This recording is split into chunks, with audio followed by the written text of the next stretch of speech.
চৰকাৰী ঘৰৰ বাবে নতুনকৈ জিঅ' টেগিং কৰা 30 লাখ মানুহৰ বাবে খুবেই ভাল খবৰ কিয়নো আপোনালোকে যিসকলে নতুনকৈ চৰকাৰী ঘৰৰ বাবে জিঅ' টেগিং কৰিছিল আৰু ইতিমধ্যে কিন্তু অসম চৰকাৰে সেইসকলৰ বাবে নতুনকৈ মুকলি কৰিছে আৰু তেওঁলোকে কিন্তু অসম চৰকাৰৰ তৰফৰ পৰা কিন্তু ইতিমধ্যে জাননী জাৰি কৰিছে যে 30 লাখ মানুহক আকৌ নতুনকৈ চৰকাৰী ঘৰ প্ৰদান কৰা হ'ব যিসকলে নেকি জিঅ' টেগিং কৰিলে সেইসকলৰ ঘৰে ঘৰে গৈ কিন্তু ইতিমধ্যে চৰকাৰী যিসকল কৰ্মী আছে যিসকলে কিন্তু ইতিমধ্যে আপোনালোকৰ ঘৰত গৈ ইকেআইচিটো কমপ্লিট কৰিছে ওকে তো আপোনালোকে কেতিয়া কোনটো ডেটত আপোনালোকে টকাটো লাভ কৰিব চৰকাৰী ঘৰখন লাভ কৰিব তাৰ কাৰণে ডিষ্ট্ৰিক্টৰ লিষ্ট এটা ওলাইছে মই আপোনালোকে লিষ্টটো দেখুৱাইছো লগতে কোনটো ডিষ্ট্ৰিক্টৰ মানুহে কিমান বাজেটৰ ঘৰ লাভ কৰিব সেই বিষয়ে কিন্তু এই ভিডিঅ'টোত আপোনালোকক দেখুওৱা হ'ব গতিকে ভিডিঅ'টো অলপ দীঘলীয়া হ'লে আপোনালোকে সম্পূৰ্ণ কৰি চাব কিয়নো ভিডিঅ'টো আপোনালোকৰ বাবে অত্যন্ত গুৰুত্বপূৰ্ণ যদি আপোনালোকে চৰকাৰী ঘৰৰ বাবে জিঅ' টেগিং কৰিছিল তো আপোনালোকে ৰিপৰ্টটো কেনেকৈ চাব পাৰিব প্লাছ আপোনালোকে কোনটো ডিষ্ট্ৰিক্টৰ মানুহে কিমান টকাৰ ঘৰ লাভ কৰিব কিমান বাজেটৰ ঘৰ লাভ কৰিব সেয়াও মই জনাম গতিকে আপুনি কোনটো ডিষ্ট্ৰিক্টৰ পৰা ভিডিঅ'টো চাইছে নিশ্চয় কমেণ্টত জনাব আৰু লগতে আপোনালোকে চেনেলটো ছাবস্ক্ৰাইব কমেণ্টত জনাবলৈ পাহৰি নাযাব ভিডিঅ'টো নিশ্চয় লাইক আৰু কৰি দিব আপোনালোকক ৰিপৰ্টটো ফাৰ্ষ্ট টাইম দেখুৱাইছো অৰ্থাৎ লিষ্টখন আপোনালোকক দেখুৱাইছো লিষ্টখন কেনেকৈ ডাউনলোড কৰিব পাৰিব দেন আপোনালোকে কোনটো ডিষ্ট্ৰিক্টৰ মানুহে কিমান টকাৰ ঘৰ লাভ কৰিব সেয়াও কিন্তু এই ভিডিঅ'টোৰ জৰিয়তে দেখুৱাম গতিকে ভিডিঅ'টো অলপ দীঘলীয়া হ'লেও আপোনালোকে ধৈৰ্য সহকাৰে চাব আৰু আপোনালোকে এটা কথা মন কৰিব এই ভিডিঅ'ত দেখুওৱা ডিটেইলছসমূহ কিন্তু খুবেই ক্ৰিটিকেল আপোনালোকে ভালকৈ বুজি নাপালে কিন্তু আপোনালোকে কি হ'ব আপোনালোকে লিষ্টখন ওলাব নোৱাৰিব তো আপোনালোকক মই এতিয়া ৰিপৰ্টটো দেখুৱাইছো আপোনালোকে চাওক ফাৰ্ষ্ট টাইম ৰিপৰ্টছ অপশ্যনত ক্লিক কৰিব লাগিব ৰিপৰ্টছ অপশ্যনত ক্লিক কৰাৰ লগে লগে চাওক আপোনালোকৰ সন্মুখত এনেকৈ ওলাই আহিব এতিয়া আপোনালোকে চাওক প্ৰধানমন্ত্ৰী আৱাস যোজনা গ্ৰামীণৰ ইয়াৰ পৰা আপোনালোকে ডাটা এনালাইটিক্স অৰ্থাৎ আপোনালোকে ৰিপৰ্টছটো ওলাব পাৰিব দেন ফাৰ্ষ্ট টাইম আপোনালোকে ইয়াৰ পৰা চাওক এই যিটো ইয়াৰ আছে 2025 and 26 আপোনালোকে ইয়াতে ক্লিক কৰি দিব আৰু এইটো প্ৰধানমন্ত্ৰী আৱাস যোজনা চিলেক্ট হৈ থাকিব এতিয়া আমাৰ যিটো ষ্টেটটো চিলেক্ট কৰিব লাগে ষ্টেটটো চিলেক্ট কৰিব লাগিব দেন আপোনালোকে ষ্টেটটো চিলেক্ট কৰাৰ পিছত ইয়াৰ পৰা কিন্তু আপোনালোকে দেখিবলৈ পাব অল ষ্টেটটো আসাম চিলেক্ট কৰি দিম ইয়াতে আসামটো চিলেক্ট কৰাৰ পিছত ইয়াতে চাওক লোডিং হৈছে ৱেবছাইটটো যেহেতু নতুন তাৰ বাবে অলপ সময় লয় লোডিং হোৱাৰ পিছত ইয়াৰ পৰা আপোনালোকৰ ডিষ্ট্ৰিক্টৰ নেমটো আপোনালোকে চিলেক্ট কৰি দিব মই জাষ্ট ইয়াতে ৰেণ্ডমলি চিলেক্ট কৰি দিলোঁ এটা ডিষ্ট্ৰিক্টটো চিলেক্ট কৰাৰ পিছত ইয়াতে আপোনালোকে কি কৰিব লাগিব আপোনালোকৰ ব্লকৰ নেম আপোনালোকে চিলেক্ট কৰি দিব ওকে দেন ব্লকৰ নেম আপোনালোকে যেতিয়া চিলেক্ট কৰিব লোডিং হ'ব লোডিং হোৱাৰ পিছত আপোনালোকে আপোনালোকৰ গাঁও পঞ্চায়তৰ নেম আপোনালোকে জাষ্ট চিলেক্ট কৰিব লাগিব ওকে গাঁও পঞ্চায়তৰ নেমটো আপোনালোকে যেতিয়া চিলেক্ট কৰিব আকৌ লোডিং হ'ব এণ্ড আপোনালোকে জাষ্ট ইয়াতে কি কৰিব লাগিব এই যিটো অপশ্যন আছে দেখিব আছে ছাবমিট অপশ্যন আপোনালোকে ছাবমিট অপশ্যনত ক্লিক কৰি দিব ওকে ছাবমিট অপশ্যনত ক্লিক কৰাৰ পিছত এনেকৈ প্ৰথমতে চাওক আপোনালোকে দেখিবলৈ আছে ইয়াতে আপোনালোকৰ ভিলেজৰ নেম আহিব তাৰপিছত ৰেজিষ্ট্ৰেশ্যন নাম্বাৰ আহিব বেনিফিচিয়াৰী নেম আহিব ফাদাৰ্ছ মাদাৰ্ছৰ নেম আহিব এনেকৈ ডিটেইলছ আহিব লগতে চেংচন ডেটটো আপোনালোকে দেখিবলৈ পাব ঠিক আছে এনেকৈ কিন্তু লিষ্টটো আপোনালোকৰ সন্মুখত আহি যাব তো এনেকৈ ফাৰ্ষ্ট টাইম আপোনালোকে লিষ্টটো চেক কৰিব পাৰিব এতিয়া আপোনালোকে কোনটো ডিষ্ট্ৰিক্টৰ মানুহে কিমান টকা লাভ কৰিব বা কেনেকুৱা ধৰণৰ বাজেটত ঘৰ লাভ কৰিব সেই বিষয়ে দেখুৱাইছো সো আপোনালোকে তাৰ আগতে আপুনি কোন ডিষ্ট্ৰিক্টৰ পৰা ভিডিঅ' চাইছে নিশ্চয় কমেণ্টত জনাবলৈ পাহৰি নাযাব ওকে তো এতিয়া মই আপোনালোকক দেখুৱাইছো কোনটো ডিষ্ট্ৰিক্টৰ মানুহে কিমান টকা বাজেটৰ ঘৰখন লাভ কৰিব আপোনালোকে কোনটো জিলাৰ মানুহে কিমান টকাৰ বাজেট বা কেনেকুৱা ডিজাইনৰ ঘৰ লাভ কৰিব লগতে আপোনালোকে কোনটো ডেটত ঘৰটো লাভ কৰিব সেই বিষয়ে কিন্তু ভিডিঅ'টোৰ জৰিয়তে আপোনালোকক জনা হ'ব আৰু ভিডিঅ'টোৰ শেষত মই আপোনালোকক জনাই দিম যে আপোনালোকে কোনটো ডেটত কোনটো ডিষ্ট্ৰিক্টৰ মানুহে ঘৰটো লাভ কৰিব গতিকে আপোনালোকে ভিডিঅ'টো সম্পূৰ্ণকৈ চাই থাকিব ওকে এতিয়া চাওক আপোনালোকে দেখিবলৈ পাইছে ইয়াতে কিন্তু সমগ্ৰ অসমৰ কেইবাটাও জোনত ভাগ কৰা হৈছে ঠিক আছে ইয়াতে আপোনালোকে দেখিবলৈ পাব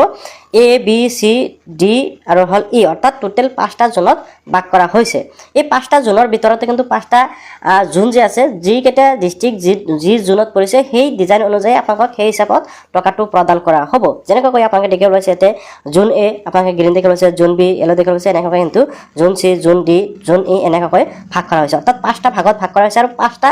এই যি ভাগ পৰিছে অৰ্থাৎ ধৰক জোন এ যে এই যি কেইটা ডিষ্ট্ৰিক্ট আপোনালোকে দেখিবলৈ পাইছে যেনেকৈ আপোনালোকৰ দেখিবলৈ পাইছে দৰং আছে শোণিতপুৰ আছে নলবাৰী আছে বৰপেটা আছে এই জিলাসমূহ হ'ল আপোনাৰ জোন এত পৰিছে ঠিক আছে তো এনেকৈ আকৌ এতিয়া চাওক জোন বিত যেনেকৈ আছে আপোনাৰ লখিমপুৰ আছে ধেমাজি আছে শিৱসাগৰ আছে যোৰহাট আছে 4টা ডিষ্ট্ৰিক্ট হ'ল আপোনাৰ জোন বিত এতিয়া চাওক গোটেইকেইটা জোন হিচাপত কিন্তু ইয়াতে কি কৰা হৈছে ঘৰৰ ডিজাইন লগতে বাজেটটো উল্লেখ কৰা হৈছে ঠিক আছে এতিয়া আপোনালোকে যদি চাব বিচাৰে যে কোনটো ডিষ্ট্ৰিক্টত কেনেকুৱা ধৰণৰ ডিজাইন দিয়া হৈছে ঘৰৰ লগতে কিমান টকা বাজেট দিয়া হৈছে আৰু আপোনালোকে কোনটো ৰেটত টকাটো লাভ কৰিব সকলো জানিবলৈ আপোনালোকে ভিডিঅ'টো সম্পূৰ্ণকৈ চাব লাগিব তো ভিডিঅ'টো ভাল নিশ্চয় লাইক কৰি চেনেলটো ছাবস্ক্ৰাইব কৰিবলৈ পাহৰি নাযাব ওকে এতিয়া চাওক জোন এৰ যিটো ঘৰ সেই ঘৰৰ ডিজাইনসমূহ আপোনালোকে দেখিবলৈ পাইছে যে ঘৰটো কেনেকুৱা ডিজাইনৰ বনাব লাগিব আপোনালোকে দেখিবলৈ পাইছে অৰ্থাৎ 3টা সাইডৰ পৰা ঘৰৰ ফটো দি দিয়া হৈছে যে এনেকুৱা ডিজাইনৰ আপোনালোকৰ ঘৰটো হ'ব মানে এনেকুৱা ধৰণৰ ডিজাইনত ঘৰটো বনাব পাৰিব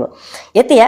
জোন এত কোনকেইটা ডিষ্ট্ৰিক্ট আছে ইয়াতে আপোনালোকে দেখিবলৈ পাইছে তাৰপিছত ইয়াতে কিন্তু আপোনালোকৰ ঘৰখন কেনেকৈ বনাব লাগিব তাৰে কিন্তু ইন্ট্ৰডাকশ্যন ইয়াতে দিয়া হৈছে অৰ্থাৎ ডাইৰেকশ্যনটো দিয়া হৈছে যে এনেকুৱা ধৰণৰ ঘৰটো আপোনালোকে বনাব লাগিব অৰ্থাৎ কিমান ওখ বনাব লাগিব কিমান চাপৰ বনাব লাগিব কিমান বহল আহল সকলো বিষয়বস্তু ইয়াতে উল্লেখ কৰা হৈছে আৰু ডায়াগ্ৰামটো কিন্তু ইয়াতে দিয়া হৈছে অৰ্থাৎ জোন এৰ যিটো ঘৰ হ'ব ঘৰৰ ডায়াগ্ৰামটো কিন্তু ইয়াতে দিয়া হৈছে যে কোনটো ঘৰৰ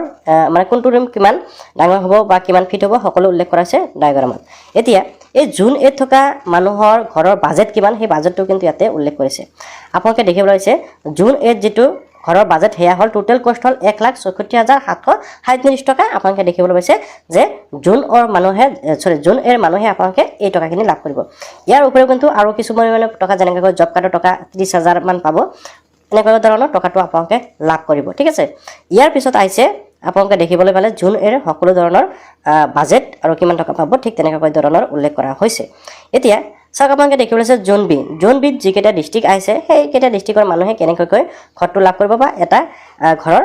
প্ৰিভিউ দি দিয়া হৈছে বা ফটোসমূহ দিয়া হৈছে ইয়াৰ লগতে কিন্তু ডায়াগ্ৰামটো দিয়া হৈছে আৰু এইটো সাইডত আপোনালোকে দেখিবলৈ আছে জোন বিৰ মানুহে কিমান টকা বাজেটৰ ঘৰ লাভ কৰিব জোন বিৰ মানুহৰ বাবে 1,42,091 টকা উল্লেখ কৰা হৈছে ইয়াতে বাজেটত আৰু কিছুমান টকা ইয়াতে কিন্তু এড হ'ব আৰু টকা এড হ'ব আপোনালোকে সেইসমূহ একেলগে পাব ঠিক আছে তো এতিয়া এই যে ডায়াগ্ৰাম দিয়া হৈছে ডায়াগ্ৰাম হিচাপে কিন্তু জোনবিৰ মানুহে ঘৰটো বনাব লাগিব ওকে বা ফটো দিয়া হৈছে ফটো হিচাপত জোনবিৰ মানুহে ঘৰটো বনাব লাগিব আপোনালোকে দেখিবলৈ পাইছে এনেকৈ ধুনীয়াকৈ সকলো বিষয়বস্তু ইয়াতে উল্লেখ কৰা হৈছে লগতে কোন কেইটা ডিষ্ট্ৰিক্টৰ মানুহে জোনবিত পৰে সেইটো কিন্তু সকলোৱে উল্লেখ কৰা হৈছে তাৰপিছত ইয়াতে আছে জোনবিৰ মানুহে কোনটো আইটেমত কিমান টকা ইনভেষ্ট কৰিব মানে খৰচ কৰিব লাগিব হেয়াও কিন্তু এইটো সাইডত আপোনালোকে দেখিবলৈ পাইছে যে আইটেম দিয়া হৈছে যেনেকৈ হাউচত কিমান ওপেন প্ল্যাটফৰ্মত কিমান টোটাল কিন্তু ইয়াতে দিয়া হৈছে ঠিক আছে এতিয়া আপোনালোকে দেখিবলৈ পাব জোনচি আপোনালোকে যদি জোনচিৰ মানুহ হয় তেনে ক্ষেত্ৰত আপোনালোকে জোনচিত এটো পাই যাব আৰু আপোনালোকৰ সুবিধাৰ্থে কি কৰিম মই মোৰ টেলিগ্ৰাম আৰু হোৱাটছআপ চেনেলত কিন্তু এই ডিটেইলছসমূহ দি থম আপোনালোকে তাৰ পৰা ভালকৈ চাব পাৰিব যে আসলতে কোনটোৰ বাবে কোনটো ডিষ্ট্ৰিক্টৰ মানুহৰ বাবে কেনেকুৱা ধৰণৰ ডিজাইন প্লাস আপোনালোকে কিমান টকা লাভ কৰিব এতিয়া জোনচিৰ মানুহৰ ডায়াগ্ৰাম লগতে ইমান ইয়াতে কিমান টকাৰ কষ্ট আছে হেতু কিন্তু দিয়া হৈছে অৰ্থাৎ টোটাল কিমান টকা পাব যেনেকৈ জোনচিৰ মানুহে কিন্তু ইয়াতে 1,62,555 টকা পাব বুলি কোৱা হৈছে বা ইয়াতে টোটাল টকাৰ পৰিমাণটো দেখাইছে লগতে ইয়াতে কিন্তু আপোনালোকে দেখিবলৈ পাইছে ডায়াগ্ৰামটো দিয়া হৈছে ঠিক আছে তো এনেকৈ কিন্তু টোটাল কষ্ট অৰ্থাৎ টোটাল ক'ত কিমান টকা খৰচ কৰিব লাগিব তাৰ কিন্তু এটা ডিটেইলছ ইয়াতে উল্লেখ কৰা হৈছে জোনচিৰ মানুহৰ ৰুমৰ বাবদ কিমান টকা যাব 1,18,455 টকা কিচেনৰ বাবদ কিমান যাব 24,144 টকা তাৰপিছত বাৰান্দাৰ বাবদ যাব 19,956 টকা এনেকৈ ডিটেইলছসমূহ দিছে লগতে ইয়াতে কিন্তু সকলো কষ্টিঙৰ ডিটেইলছ ইয়াতে উল্লেখ কৰা হৈছে তাৰপিছত আপোনালোকে দেখিবলৈ পাব আপোনালোকে জোনডিত দেখিবলৈ পাইছে যে আপোনালোকৰ জোনডিত যিকেইটা ডিষ্ট্ৰিক্ট আছে সেই ডিষ্ট্ৰিক্টৰ মানুহকেইটাৰ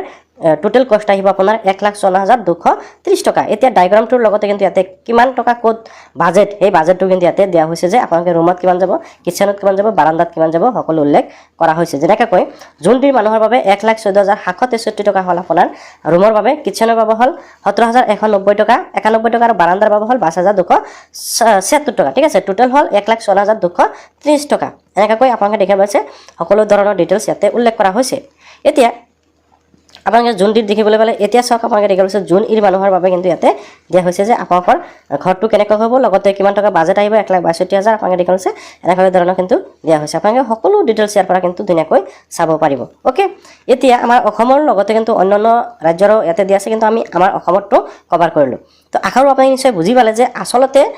আপোনালোকে কোনটো ডিষ্ট্ৰিক্টৰ মানুহে কেনেকুৱা ধৰণৰ ডিজাইনৰ ঘৰ দিব লাগিব লগতে আপোনালোকে কিমান টকাৰ বাজেট লাভ কৰিব এই বিষয়ে নিশ্চয় জানিব পাৰিলে এতিয়া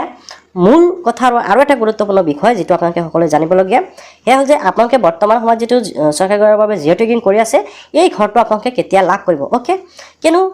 আপোনালোকে সকলোৱে জানে যে ইতিমধ্যে ঘৰে ঘৰে গৈ জিঅ' টেগিং কৰা হ'ল এনেকৈ লিষ্ট এটা ওলালে তাৰপিছত আকৌ ভেৰিফিকেশ্যন হৈছে বা জিঅ' টেগিং হৈছে আপোনালোকে ঘৰটো কেতিয়া লাভ কৰিব এই বিষয়ে আপোনালোকে বহুতে কোৱেশ্চন কৰি আছে বা বহুতে জানিব বিচাৰে তো আপোনালোকক এটা কথাই ক'ব বিচাৰোঁ বা আপোনালোকে জানিব লাগিব যে এই যি প্ৰথমতে জিঅ' টেগিং কৰিলে জিঅ' টেগিং কৰাৰ পিছত আৰু এখন লিষ্ট ওলালে এই লিষ্ট মৰ্মে কিন্তু আকৌ কি কৰা হৈছে ঘৰে ঘৰে গৈ জিঅ' টেগিংটো কমপ্লিট কৰা হৈ আছে ইয়াৰ পিছত কি হ'ব গাঁও সভা হ'ব আৰু সেই গাঁও সভাত নিশ্চিত কৰা হ'ব যে কোনে চৰকাৰী ঘৰ লাভ কৰিছিল কোনে লাভ কৰা নাই এনেকুৱা ধৰণৰ কিছুমান তথ্য সংগ্ৰহ কৰা হ'ব গাঁও সভাখনত তাৰপিছত আৰু এখন লিষ্ট ওলাব আৰু সেই লিষ্ট মৰ্মে কি কৰা হ'ব ঘৰে ঘৰে গৈ ভেৰিফিকেশ্যন কৰা হ'ব যেনেকৈ আপোনালোকে আগতে চৰকাৰী ঘৰ পাইছিল নেকি বা আপোনালোকৰ ঘৰত পকী ঘৰ আছে নেকি বা আপোনালোকৰ ঘৰত চাৰিচকীয়া গাড়ী আছে নেকি এই বস্তুসমূহ কি কৰা হ'ব ভেৰিফিকেশ্যন কৰা হ'ব ভেৰিফিকেশ্যন কৰাৰ পিছত ফাইনেল এখন লিষ্ট ওলাব আৰু সেই লিষ্টত যেতিয়া নেকি ওলাব সেই লিষ্টখন মৰ্মে আপোনালোকক চৰকাৰী ঘৰসমূহ দিয়া হ'ব তো এনেকৈ আপোনালোকে ষ্টেপ বাই ষ্টেপ পৰ্যায়ক্ৰমে আপোনালোকৰ ভেৰিফিকেশ্যনসমূহ কমপ্লিট হ'ব তাৰপিছত আপোনালোকে চৰকাৰী ঘৰটো লাভ কৰিব আৰু এতিয়ালৈকে কিন্তু চৰকাৰী ঘৰৰ অৰ্থাৎ নতুনকৈ যিটো জিঅ' টেগিং হ'ল এই জিঅ' টেগিং ঘৰৰ কোনো ধৰণৰ টকা সোমোৱা বা ফাইনেল ডেটটো অহা নাই গতিকে আপোনালোকে আৰু কিছুদিন দেৰি কৰিব লাগিব বা ৱেইট কৰিব লাগিব তাৰপিছত আপোনালোকে ঘৰটো লাভ কৰিব তো আশা কৰোঁ আপুনি নিশ্চয় জানিব পাৰিলে আৰু এনেকুৱা ইম্পৰ্টেণ্ট আপডেটসমূহ পাবলৈ চেনেলটো ছাবস্ক্ৰাইব